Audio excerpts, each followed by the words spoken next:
ಚಿತ್ರದುರ್ಗದ ರೇಣುಕಾಸ್ವಾಮಿ ಭೀಕರ ಕೊಲೆ ಪ್ರಕರಣ ಇವತ್ತು ಕೊಲೆ ಆರೋಪಿ ನಟ ದರ್ಶನ್ ಅಂಡ್ ಗ್ಯಾಂಗ್ ಪಾಲಿಗೆ ಬಿಗ್ ಡೇ ಅಂತ ಕರೆಸಿಕೊಳ್ತಾ ಇದೆ.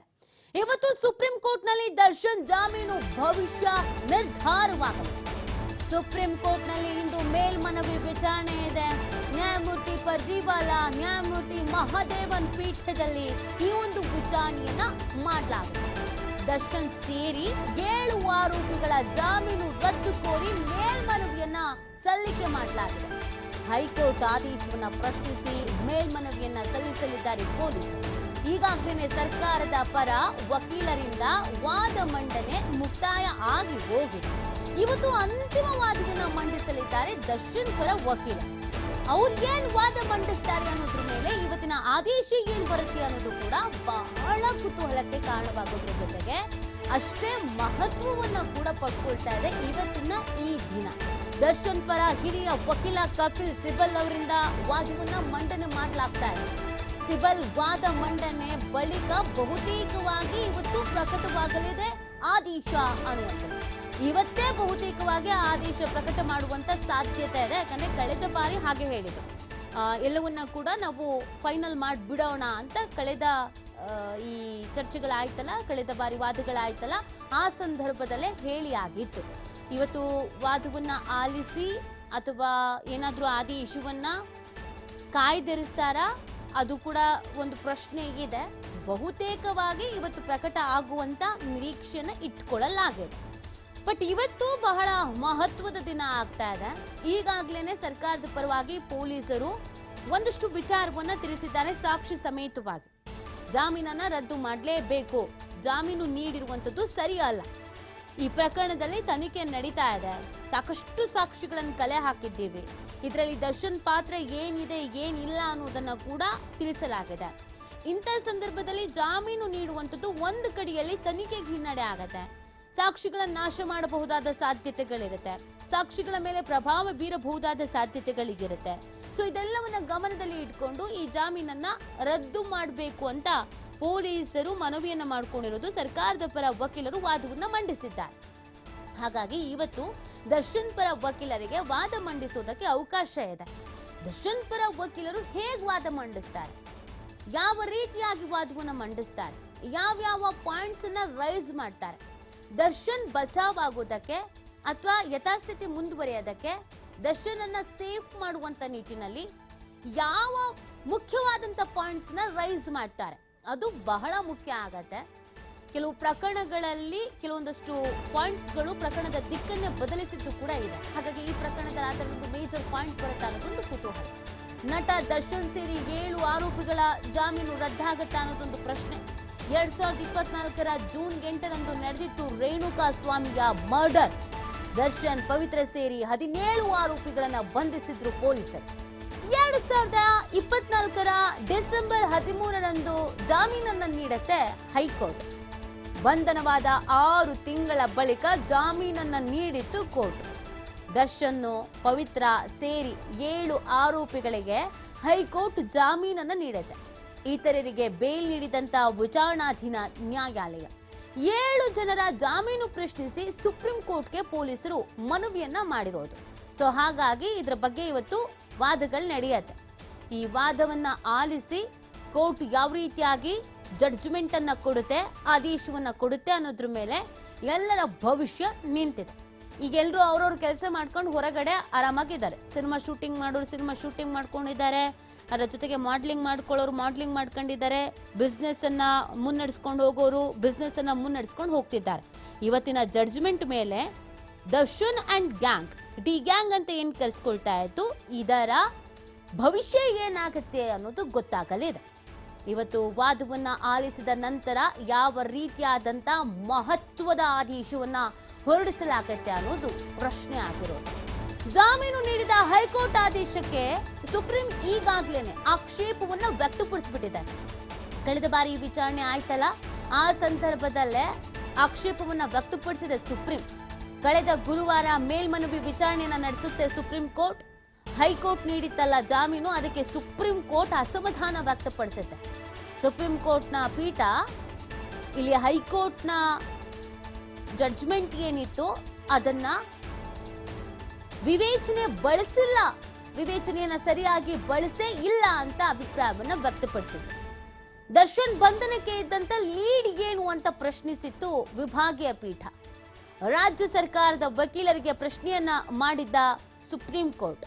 ನಟ ದರ್ಶನ್ ಬಂಧನದ ಸಂಪೂರ್ಣ ದಾಖಲೆಯನ್ನ ನೀಡಾಗಿದೆ ಈಗಾಗಲೇ ಸರ್ಕಾರ. ಹೇಗ್ ಬಂಧನ ಮಾಡಿದ್ವಿ, ಯಾಕಾಗಿ ಬಂಧನ ಮಾಡಿದ್ವಿ ಎಲ್ಲವನ್ನ ಕೂಡ ಡೀಟೇಲ್ಸ್ ಆಗಿ ನೀಡಲಾಗಿದೆ. ಹೈಕೋರ್ಟ್ ಜಾಮೀನು ಆದೇಶದಲ್ಲಿ ಚಡಪಡಿಕೆ ಎದ್ದು ಕಾಣಿಸ್ತಾ ಇದೆ. ಯಾಕೆ ದರ್ಶನ್ ಜಾಮೀನು ರದ್ದು ಮಾಡಬಾರದು?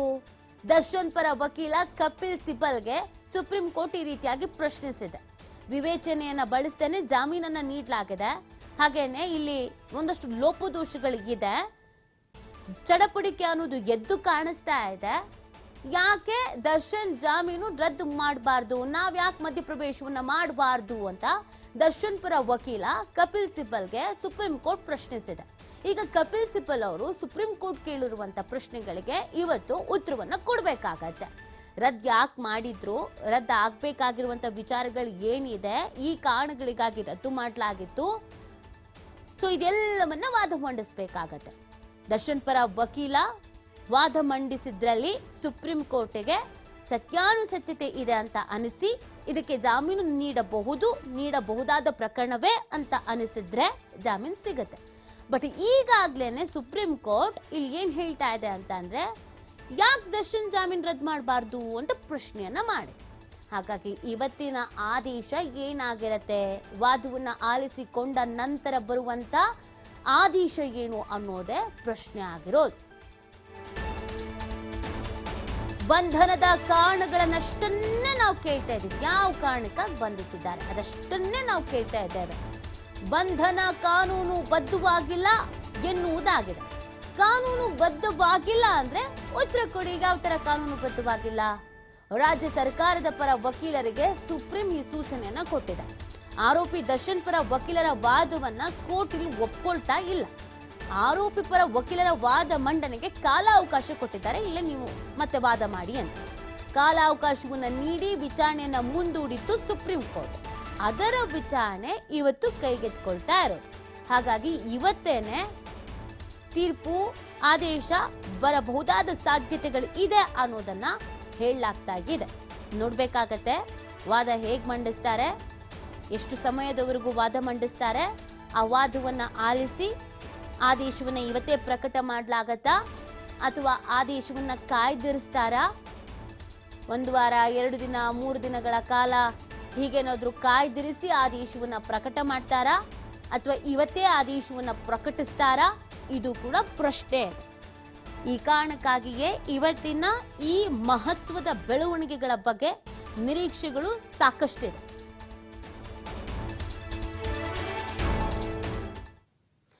ಥೈಲ್ಯಾಂಡ್ನಲ್ಲಿರುವಂತಹ ದರ್ಶನ್ಗೆ ಜಾಮೀನು ಟೆನ್ಷನ್ ಶುರು ಆಗ್ಬಿಟ್ಟಿದೆ. ಬೇಲ್ ಸಿಕ್ಕಿದ್ರೆ ರಿಲೀಫು, ಇಲ್ಲ ಅಂದ್ರೆ 6 ತಿಂಗಳು ಮತ್ತೆ ಜೈಲೇ ಗತಿ. ಸುಪ್ರೀಂ ಕೋರ್ಟ್ನಲ್ಲಿ ದರ್ಶನ್ ಜಾಮೀನು ಭವಿಷ್ಯ ನಿರ್ಧಾರ ಆಗತ್ತೆ. ಹಾಗಾದ್ರೆ ಸುಪ್ರೀಂ ಆದೇಶದಿಂದ ದರ್ಶನ್ಗೆ ಆಗುವಂತ ಎಫೆಕ್ಟ್ಗಳು ಏನು ಅನ್ನೋದನ್ನ ಇಲ್ಲಿ ನೋಡ್ಕೊಳ್ಬೇಕಾಗತ್ತೆ. ಈಗಾಗ್ಲೇನೆ ಜಾಮೀನು ಪಡೆದು ಹೊರಗಿರುವಂತ ದರ್ಶನ್ ಒಂದಷ್ಟು ಸಿನಿಮಾ ಪ್ರಮೋಷನ್, ಹಾಗೇನೆ ಒಂದಷ್ಟು ವೈಯಕ್ತಿಕ ಕಾರ್ಯಕ್ರಮಗಳು, ಅದರ ಜೊತೆಗೆ ಸಿನಿಮಾ ಶೂಟಿಂಗ್ ಹೀಗೆ ಬ್ಯುಸಿ ಆಗ್ಬಿಟ್ಟಿದ್ದಾರೆ. ಅದರ ಜೊತೆಗೆ ಅವರೀಗ ಥೈಲ್ಯಾಂಡ್ ನಲ್ಲಿ ಇದ್ದಾರೆ. ಒಂದು ವೇಳೆ ಏನಾದ್ರೂ ವ್ಯತಿರಿಕ್ತದ ಆದೇಶ ಬಂದ್ರು ಅಥವಾ ದರ್ಶನ್ ಪರವಾದಂತ ಆದೇಶ ಬಂದ್ರು ಏನೇನಾಗುತ್ತೆ ಡೆವಲಪ್ಮೆಂಟ್? ಹೈಕೋರ್ಟ್ ಆದೇಶವನ್ನ ಎತ್ತಿ ಹಿಡಿದ್ರೆ ಏನೋ, ರದ್ದು ಮಾಡಿದ್ರೆ ಏನು? ಇದು ಇಲ್ಲಿ ಇರುವಂತ ಪ್ರಶ್ನೆ ಆಗಿರೋದು. ಈಗ ಯಥಾಸ್ಥಿತಿ ಮುಂದುವರೆದು ಇಲ್ಲ ಹೈಕೋರ್ಟ್ ಏನು ಆದೇಶ ಕೊಟ್ಟಿದೆ ಜಾಮೀನು ಕೊಡಬೇಕು ಅದೇ ಓಕೆ ಅಂತಂದ್ರೆ ಏನಾಗುತ್ತೆ? ದರ್ಶನ್ಗೆ ಯಾವ ರೀತಿಯಾಗಿ ರಿಲೀಫ್ ಸಿಗತ್ತೆ, ಯಾವ್ದ್ಯಾವ್ದ್ರಲ್ಲೆಲ್ಲ ರಿಲೀಫ್ ಸಿಗತ್ತೆ? ಇದು ಪ್ರಶ್ನೆ. ಅಕಸ್ಮಾತ್ ವ್ಯತಿರಿಕ್ತವಾಗಿ ಹೈಕೋರ್ಟ್ ತೀರ್ಪು ಕೊಟ್ಟಿತ್ತಲ್ಲ, ಅದಕ್ಕೆ ವ್ಯತಿರಿಕ್ತವಾಗಿ ಸುಪ್ರೀಂ ಕೋರ್ಟ್ ಏನಾದ್ರು ತೀರ್ಪು ಪ್ರಕಟಿಸ್ತು ಅಂತ ಹೇಳಿದ್ರೆ, ಈ ಬೇಲನ್ನ ಕ್ಯಾನ್ಸಲ್ ಮಾಡಿಬಿಡ್ಬೇಕು ಅಂತ ಏನಾದ್ರು ಹೇಳ್ತು ಅಂತಂದ್ರೆ ಆಗಿನ ಬೆಳವಣಿಗೆಗಳಿಗೇನು? ದರ್ಶನ್ ಮುಂದೆ ಏನೇನು ಆಪ್ಷನ್ಸ್ ಇರುತ್ತೆ? ಅವರು ಲೀಗಲ್ ಹೋರಾಟವನ್ನ ಹೇಗ್ ಮಾಡ್ಬೇಕಾಗತ್ತೆ? ಸೊ ಇದು ಕೂಡ ಪ್ರಶ್ನೆ ಇದೆ. ಸೊ ಸದ್ಯ ದರ್ಶನ್ ತಲೆ ಮೇಲೆ ಈಗ ತೂಗುಗತ್ತಿ ನೇತಾಡ್ತಾ ಇದೆ. ಯಾವಾಗ ಏನಾಗತ್ತೆ ಅನ್ನೋದು ಆದೇಶ ಬಂದ ನಂತರವೇ ಗೊತ್ತಾಗಲಿದೆ. ಬಟ್ ಎಲ್ಲರಿಗೂ ಇರೋದು ಒಂದೇ ಒಂದು ಕುತೂಹಲ, ದರ್ಶನ್ ಪರವಾಗಿ ಆದೇಶ ಬಂದ್ರೆ ಏನು, ದರ್ಶನ್ ವಿರುದ್ಧವಾಗಿ ಆದೇಶ ಬಂದ್ರೆ ಏನು, ದರ್ಶನ್ ಮುಂದೆ ಯಾವ್ಯಾವ ಆಪ್ಷನ್ಸ್ ಗಳಿದೆ? ಪೊಲೀಸರ ಮುಂದೆ ಯಾವ್ಯಾವ ಆಪ್ಷನ್ಸ್ ಇದೆ.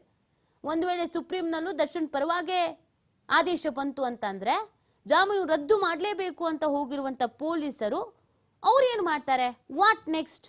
ಹಾಗಿದ್ರೆ ಈ ಪ್ರಕರಣದ ಕತೆಗೇನಾಗತ್ತೆ, ತನಿಖೆ ಹೇಗೆ ನಡೆಯುತ್ತೆ, ಹಾಗಿದ್ರೆ ರೇಣುಕಾಸ್ವಾಮಿ ಮರ್ಡರ್ ಯಾರು ಮಾಡಿದ್ರು, ಅದೆಲ್ಲವೂ ಕೂಡ ಪ್ರಶ್ನೆ ಆಗತ್ತೆ. 1 ವರ್ಷ ಆಗಿ ಹೋಗಿದೆ ಈ ಮರ್ಡರ್ ಆಗಿ, ಒಂದು ತಾರ್ಕಿಕ ಅಂತ್ಯ ಅನ್ನೋದು ಬೇಕಲ್ಲ.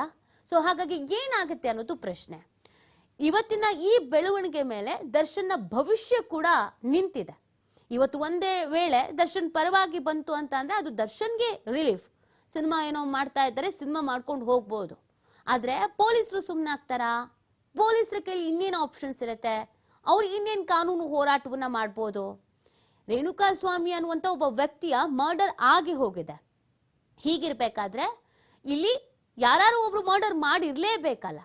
1 ವರ್ಷ ಕಳೆದ್ರೂ ಕೂಡ ಅದಕ್ಕೆ ಸಂಬಂಧಪಟ್ಟಂತಹ ಮಾಹಿತಿ ಅಥವಾ ಸಾಕ್ಷಿಗಳಿಲ್ಲ ಅಂತಂದ್ರೆ ಪೊಲೀಸರಿಗೆ ತಲೆನೋವಾಗತ್ತೆ. ಸೊ ಇದಕ್ಕೆ ಸಂಬಂಧಪಟ್ಟಂತೆ ಸಾಕಷ್ಟು ಸುದ್ದಿ ಇದೆ, ಎಲ್ಲ ನೋಡೋಣ.